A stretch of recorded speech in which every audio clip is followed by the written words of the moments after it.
The Wire is often hailed as one of the greatest television series of all time, not just for its gripping narrative and complex characters, but for its profound commentary on societal structures and human behavior. Set against the gritty backdrop of Baltimore, the show delves into the intricate dynamics of the drug trade, law enforcement, politics, education, and media. Within this broad societal canvas, the economic underpinnings of the drug trade provide a compelling lens through which to examine the actions and motivations of the series' key players. Among the myriad of characters in The Wire, 3 figures stand out for their distinct approaches to power and economics within the drug trade: Marlo Stanfield, Proposition Joe, and Avon Barksdale. These characters, while deeply flawed, each embody different economic philosophies, offering a unique perspective on their methods of operation and leadership. Marlo Stanfield represents laissez-faire capitalism, characterized by ruthless competition, innovation, and a focus on personal gain. His unrelenting pursuit of power and wealth, coupled with a disregard for ethical considerations, mirrors the darker aspects of an unregulated market. Marlo's strategic brilliance and decisiveness command respect. Yet his brutal methods highlight the potential consequences of a cutthroat capitalist mindset. Proposition Joe, on the other hand, reflects Marxist principles with his emphasis on cooperation, mutual benefit, and equitable distribution of resources.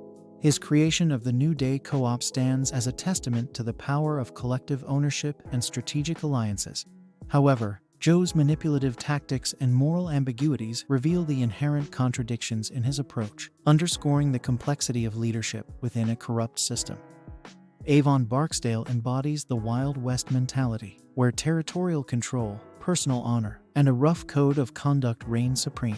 His leadership is defined by loyalty and retribution, reflecting a frontier justice system where personal relationships and reputation are paramount. Avon's dedication to his crew and territory demonstrates his commitment to a code of honor, but his reliance on violence and personal loyalty ultimately leads to instability and downfall.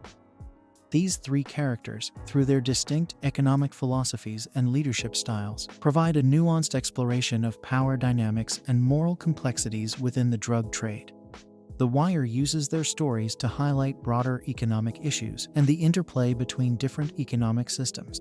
This approach makes the show not just a compelling drama, but also a profound commentary on the economic forces that shape individual behavior and society. You follow drugs, you get drug addicts and drug dealers. But you start to follow the money, and you don't know where the fuck it's gonna take you.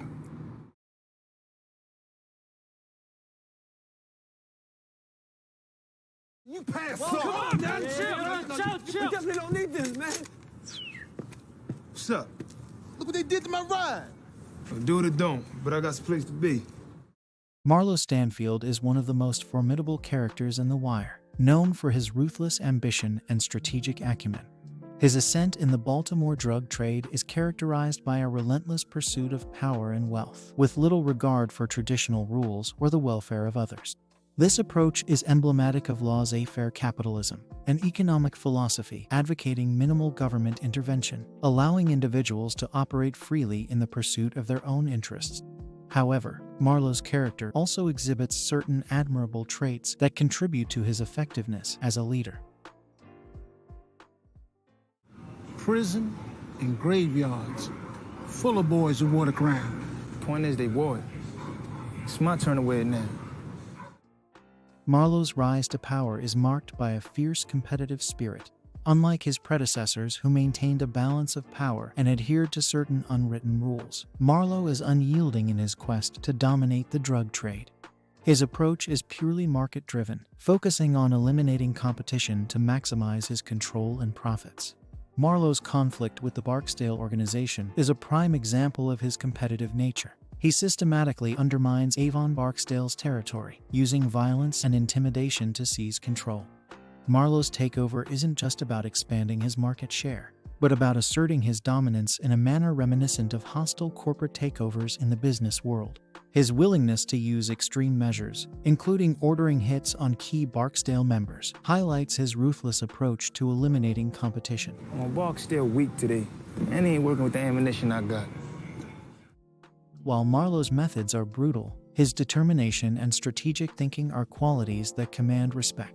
His ability to outmaneuver a well-established organization like the Barksdales demonstrates his intelligence and capability as a leader. Well, whatever he doing, he cold, but he ain't stupid.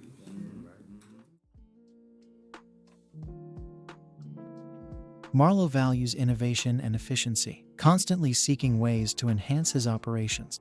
His strategic mindset allows him to adapt quickly to changing circumstances, reflecting a laissez-faire capitalist's focus on innovation as a means to gain a competitive edge. One of the notable innovations used by Marlo is the clock, a sophisticated communication system which Marlo learns from the Greeks. Marlo's ability to effectively utilize this complex code demonstrates his tactical intelligence and adaptability. This method makes it difficult for law enforcement to intercept his communications, showcasing his operational efficiency and strategic acumen. By mastering such advanced techniques, Marlo ensures that his enterprise remains resilient and adaptive, qualities prized in a laissez-faire capitalist economy. Marlo's innovative strategies highlight his resourcefulness and forward-thinking nature. These traits are essential for success in any competitive environment and are part of what makes Marlo an effective, albeit ruthless, leader. Marlo, man, you're a little out of order here. In a laissez-faire system, businesses operate with minimal regulatory oversight, allowing for a wide range of practices, often disregarding ethical considerations. Marlo exemplifies lack of regulation through his blatant disregard for moral constraints and traditional codes of conduct within the drug trade. You ain't come to see me off. Marlo's murder of Proposition Joe is a stark demonstration of his ethical indifference. Despite their business relationship and Joe's role as a mentor, Marlo betrays and kills him to gain control of the co-op and its lucrative connections to the Greeks' drug supply. This act underscores Marlo's willingness to forsake any semblance of loyalty or moral obligation in favor of pure self-interest and market control. But I treated you like a son. I wasn't made to play the son. Marlo's order to kill little Kevin for a perceived betrayal, which eventually leads to the severe beating of Randy Wagstaff, further exemplifies his lack of ethical considerations. Marlo's decisions are driven solely by the imperative to maintain his authority and eliminate threats, without regard for the collateral damage inflicted on the community.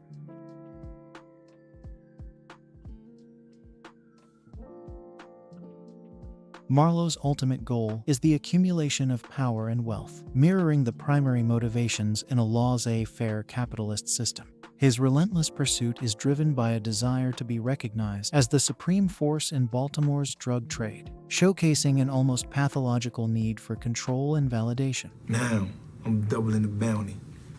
20 to 50 for his head. Marlo's ongoing battle with Omar Little highlights his need to assert dominance. Despite the risk and cost, Marlo is determined to eliminate Omar, viewing it as a necessary step to cement his reputation and authority. This conflict illustrates how Marlo's actions are often driven by the need to demonstrate his supremacy, a core tenet of laissez-faire capitalism, where success is measured by one's ability to outmaneuver and outlast the competition. Let him know Marlo stepped to any motherfucker, Omar, Barksdale, whoever.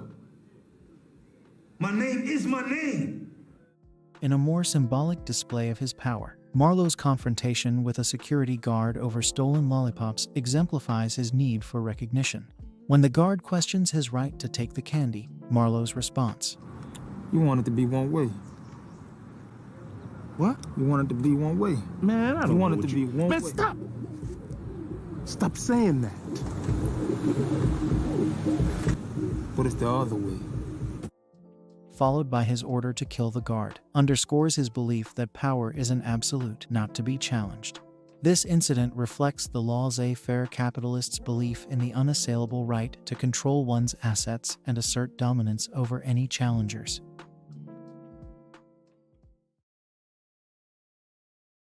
This is neither the time nor the place, but I thought I might get at you for a moment. Got a proposition here. Proposition Joe, known for his strategic thinking and cooperative approach, stands in stark contrast to Marlo Stanfield. His methods in the Baltimore drug trade reflect principles of Marxism, emphasizing collective ownership, cooperation, and the equitable distribution of resources. However, it's important to acknowledge that, like all characters in The Wire, Prop Joe is deeply flawed and operates within a corrupt and violent system. Gotta say I'm proud of y'all for putting aside petty grievances and putting this thing together.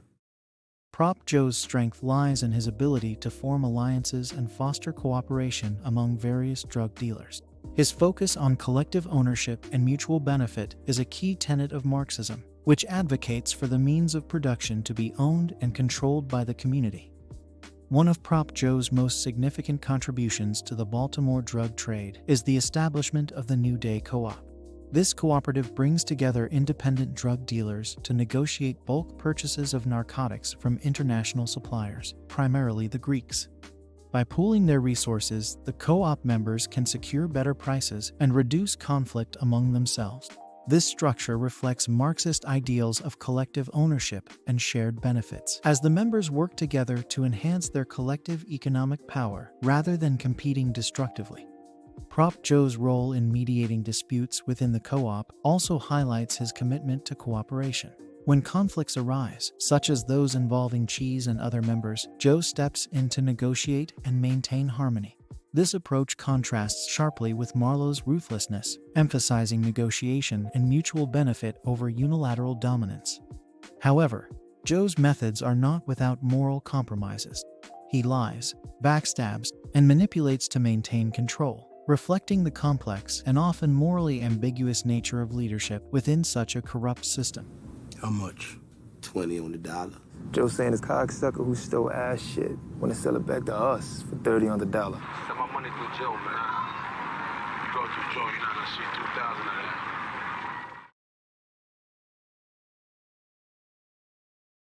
You got the towers, I got what goes in them. Later for all that bullshit. Prop Joe's strategy is to create a stable and orderly drug market, minimizing violence and ensuring steady profits for all involved. This focus on stability aligns with Marxist principles of creating an equitable and predictable economic environment. The point of the co-op is we stand together. We share information, and no one fucks with any of us. Prop Joe's efforts to maintain peace between the East Side and West Side drug factions underscore his desire for stability. By negotiating truces and agreements, Joe seeks to prevent the kind of violent turf wars that characterized Marlo's rise to power. His emphasis on order and predictability is evident in his approach to business, where long-term stability is prioritized over short-term gains.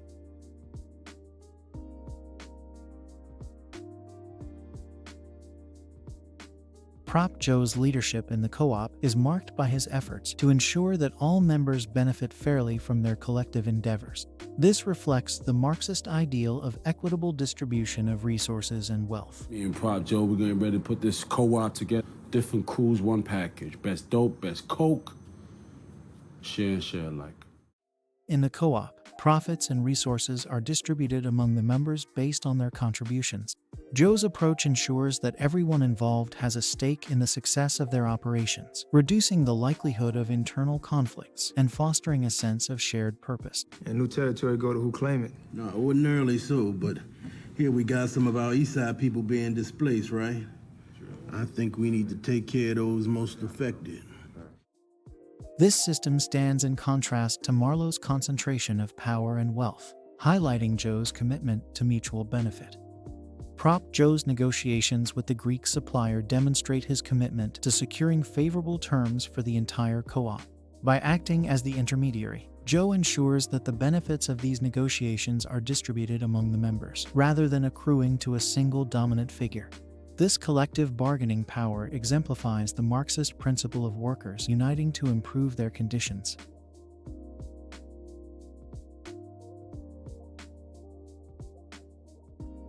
While operating within the illegal drug trade, Prop Joe maintains a certain ethical code and community focus that align with Marxist ideals of serving the collective good. Prop Joe takes on a mentorship role, particularly with younger or less experienced dealers like his nephew Cheese. His efforts to guide and protect them reflect a communal ethic, focusing on the well-being of the group rather than individual advancement. This stands in stark contrast to Marlo's willingness to discard anyone who stands in his way. Marlo's murder of Prop Joe, despite their business relationship, underscores the ethical gulf between them. Joe's betrayal by Marlo highlights how Joe's more ethical and community-focused approach ultimately becomes vulnerable to Marlo's ruthless, individualistic tactics. This contrast serves to emphasize the differing economic philosophies they embody, with Joe representing a more humane and collective-focused ideology. You need to focus a bit more on what can be gained by working with people. Co-op mean what it sound like, dog. You happy to do for me? I'm happy to do for you.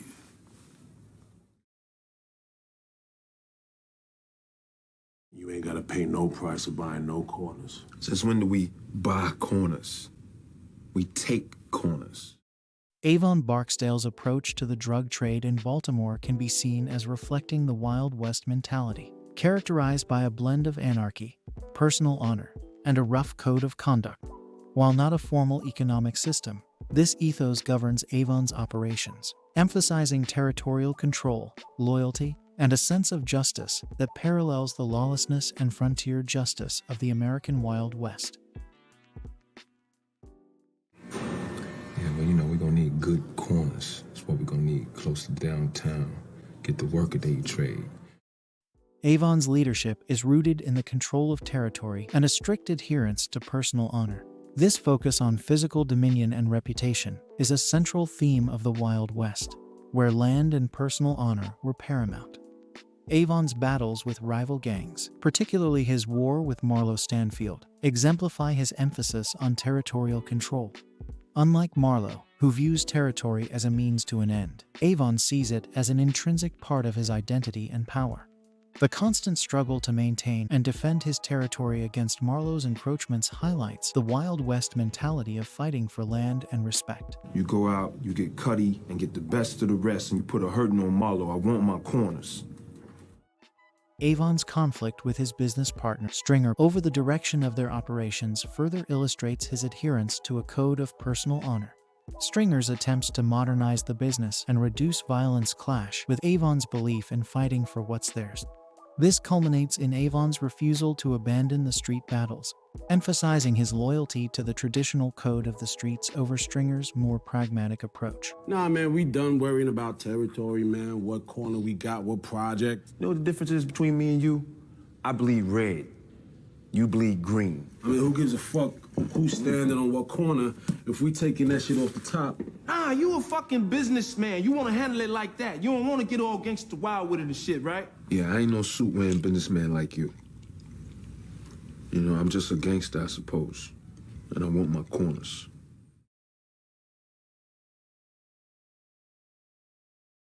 Shit, some things just stay the same, man. I mean, the game is the game. Avon operates within a framework of unwritten rules and a code of conduct that values loyalty, respect, and retribution. This code is reminiscent of the informal laws of the Wild West, where personal relationships and reputations were crucial. Y'all trifling with Avon Barksdale reputation here. What got you here is your word and your reputation. Without it, you're done. Avon's loyalty to his crew members, such as Wee Bay and D'Angelo, underscores his commitment to his code. He goes to great lengths to protect and avenge his people, reflecting a sense of justice and honor that mirrors the cowboy ethos of the Wild West. This loyalty, however, also leads to internal conflicts and moral compromises, as seen when D'Angelo is pressured to take the fall for the organization. The way Avon handles perceived slights and threats to his organization is exemplified by the killing of Wallace, a young crew member who becomes a potential informant. While it is Avon's partner, Stringer, who orders the hit on Wallace, the act underscores the duo's shared belief in retribution and maintaining respect. Avon's implicit approval of Stringer's decision highlights their strict code of justice, mirroring the frontier mentality of taking the law into their own hands to protect their empire and ensure loyalty within their ranks. Do your fucking job.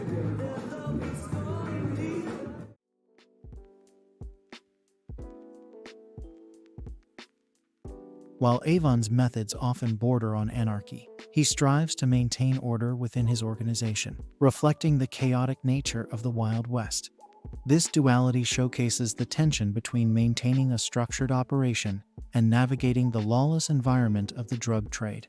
This is vividly demonstrated in the show's portrayal of the Sunday truce, a long-standing rule within the game that no violent actions should take place on Sundays out of respect for the community. However, Stringer's decision to authorize a hit on Omar while he's taking his grandmother to church on a Sunday leads to a violation of this truce. Avon's frustration and embarrassment over the breach of this rule highlight his struggle to maintain order and uphold a code of conduct within the chaotic environment of the drug trade. You can do some shit and be like, what the fuck, but hey, just never on no Sunday, man. This incident underscores the tension between Avon's desire for structure and the anarchic realities of his operations, reflecting his constant battle to balance respect, reputation, and ruthless business practices. The eventual fall of the Barksdale organization, precipitated by internal betrayals and external pressures, underscores the inherent instability of Avon's approach. The game is the game. Nah, man, there's games beyond the fucking game. His reliance on violence and personal loyalty is ultimately unsustainable, leading to his downfall and imprisonment. This collapse mirrors the fate of many Wild West figures whose empires crumbled under the weight of lawlessness and internal strife. We ain't gonna be around to spend what we done made already. Shit, I didn't think I was gonna be around this long. The Wire masterfully explores diverse economic philosophies and leadership styles through its complex characters. Marlo Stanfield, Proposition Joe, and Avon Barksdale respectively embody different aspects of capitalism, Marxism, and the Wild West mentality. Their interactions and conflicts reveal the strengths and weaknesses of these approaches, providing a nuanced portrayal of power dynamics within a corrupt and competitive environment. By examining these characters, the show offers a profound commentary on the nature of leadership, morality, and survival in the face of systemic challenges.